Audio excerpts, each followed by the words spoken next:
सम्पूर्णमा नमस्कार। आज चाहिँ म तपाईँहरू सामु जुन हामीले ड्रग एडमिनिस्ट्रेसन गर्छौँ नि अथवा मेडिकेसन गर्दाखेरि चाहिँ राइट्सहरू फलो गर्नुपर्ने हुन्छ, जसमा चाहिँ पहिले पहिले 5वटा राइट्स थियो, बिस्तारै 8वटा, अहिले चाहिँ 10वटा राइट्सहरू भएको छ कि त्यो राइट्सहरू के हुन् र त्यसमा हामीले के हेरिन्छ त भन्ने कुराको चाहिँ सानो जानकारी लिएर प्रेजेन्ट भएको छु। फर्स्टमा चाहिँ राइट मेडिकेसन है, हामीले चाहिँ एज पर अर्डर कुन पेसेन्टलाई कुन मेडिसिन दिँदैछौँ त्यो मेडिसिनको बारेमा चाहिँ हामीलाई फुल्ली जानकारी भएको हुनु पर्यो, जसमा चाहिँ मेडिकेसनको प्रोपर लेबलिङहरू हेर्नु पर्यो, एक्सपायरी डेटहरू हेर्नु पर्यो होइन, र मेडिसिन एप्रोप्रिएट अथवा एज पर प्रेस्क्रिप्सन छ कि छैन यो हेर्नु पर्यो। अनि सेकेन्ड राइट्स भनेको चाहिँ राइट डोज है। अब राइट डोजमा चाहिँ हामीले दिँदाखेरि अब कहिले कहिले डिजल्भ गर्नुपर्ने हुन्छ, राइट अमाउन्टमा डिजल्भ गर्यो गरेन होइन। अनि त्यसको साथसाथै पेसेन्टलाई कति डोज चाहिँ हामीले प्रिस्क्राइब गरेको छ त्यो डोज चाहिँ रेडी छ कि छैन। कहिले कहिले हामीसँग पिल्सहरू हुँदाखेरि ट्याब्लेट फर्ममा दिँदाखेरि कुनै हाई डोजमा हुन्छ, कम डोजमा दिनुपर्ने हुन्छ, जसलाई चाहिँ हामीले हाफ गर्नु पर्यो, कसैलाई मल्टिप्लाई गरेर दिनुपर्ने हुन्छ होइन। र अर्को त्यसको साथसाथै यसमा चाहिँ हामीले राइट डोजमा चाहिँ अब युजल्ली दिइरहेको डोज त हामीलाई मेडिकेसनहरूको थाहा हुनुपर्छ नि त। अनि त्यो युजुअल डोजभन्दा डिफ्रेन्ट छ भने चाहिँ यो किन डिफ्रेन्ट भयो भनेर हामीले कन्फर्म गरेर मात्र दिनुपर्ने चाहिँ हुन्छ। थर्डमा चाहिँ राइट रुट। अब मेडिकेसन दिँदाखेरि चाहिँ हामीले के हुनुपर्छ त, राइट रुट के आइएम दिने हो कि आइबी बलस दिने हो कि ओरली दिने हो कि अथवा लोकल एप्लिकेसन मात्र हो कि होइन के हो भनेर हामीले चाहिँ राइट रुट एज प्रेस्क्रिप्सन चाहिँ हामीले दिनुपर्ने हुन्छ। र त्यसको साथसाथै राइट क्लाइन्ट पनि हुनु पर्यो, हामीले कुन क्लाइन्टलाई दिनुपर्छ त होइन, कुन क्लाइन्ट। अब कहिले कहिले त एउटै नाम भएको, एउटै सेक्स, एउटै एज भएको, एउटै ठाउँधरि एउटै हुन्छ कि, अब त्यो हो कि होइन त हामीले डिफ्रेन्सिएट त गर्नु पर्यो नि त होइन, डायग्नोसिस हेर्नु पर्यो। त्यही भएर चाहिँ हामीले राइट क्लाइन्ट चुज गरेर चाहिँ दिनुपर्ने हुन्छ।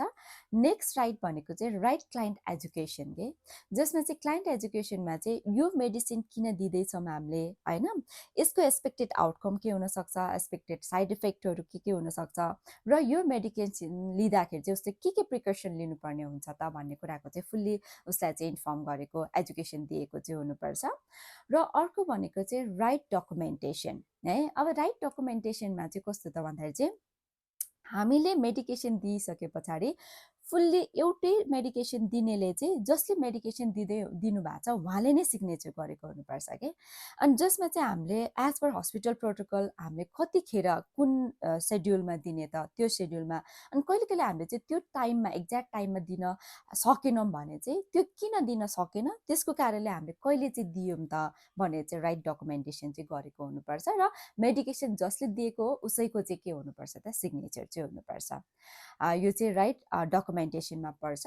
र अर्को भनेको चाहिँ राइट टु रिफ्युज है। अब एडल्ट क्लाइन्टहरू छ एकदमै फुल्ली कन्सियस हुनुहुन्छ भने उहाँहरूले चाहिँ यो मेडिकेसन चाहिँ रिफ्युज, कुनै मेडिकेसन उहाँहरूले चाहिँ म यो लिँदिनँ भनेर रिफ्युज गर्न सक्नुहुन्छ। तर यसमा के हुनुपर्छ भन्दा हामीले चाहिँ उहाँलाई वेल काउन्सिलिङ गरेको इन्फर्मेसन चाहिँ यो लिएन भने यो हुन्छ, यो लियो भने चाहिँ यस्तो कन्डिसनहरू चाहिँ इम्प्रुभ हुनसक्छ भनेर चाहिँ हामीले फुल्ली इन्फर्म गरेर त्यस पछाडि डिसिजन चाहिँ उहाँले लिन सक्नुहुन्छ। त्यही भएर राइट टु रिफ्युज पनि भयो होइन। अनि अर्को चाहिँ राइट के अरे क्लाइन्ट एसेसमेन्ट हुनुपर्छ कि। कहिले कहिले हामीले यसो याद गर्नुहोस् त, क्लाइन्टको चार्टहरूमा चाहिँ के हुन्छ त, यो चाहिँ के अरे यो ब्लड प्रेसर चाहिँ यतिभन्दा लेस छ भने मात्र यो मेडिकेसन दिनु, हार्टबिट चाहिँ 100भन्दा एबभ छ भने मात्र दिनु, अथवा लेस छ भने मात्र दिनु, यसरी कन्डिसनहरू ल्याबोरेटरी हामीले मेनली चाहिँ हामीले इन्सुलिनहरू दिँदाखेरि पनि उसको चाहिँ कति आयो त होइन, आरबिएसहरू हेरेर मात्र दिनु, फास्टिङ मात्र हेरेर दिनु भन्छ नि हो, त्यो चाहिँ पहिले इभ्यालुएसन गरेर राइट इभ्यालुएसन गरेर मात्र हामीले मेडिकेसन चाहिँ दिनुपर्ने हुन्छ भने। अनि लास्टमा चाहिँ हामीले के हुनुपर्छ त, के राइट इभ्यालुएसनमा चाहिँ हामीले के गर्नुपर्छ त, अब हामीले दिएको ड्रग्सले जुन हाम्रो अब्जेक्टिभ लिएर त्यो मेडिकेसन चाहिँ उहाँलाई दिएको हो त्यो ड्रगको एक्सपेक्टेड आउटकम चाहिँ आयो कि आएन भनेर चाहिँ हामीले राइट इभ्यालुएसन पनि गर्नुपर्ने हुन्छ।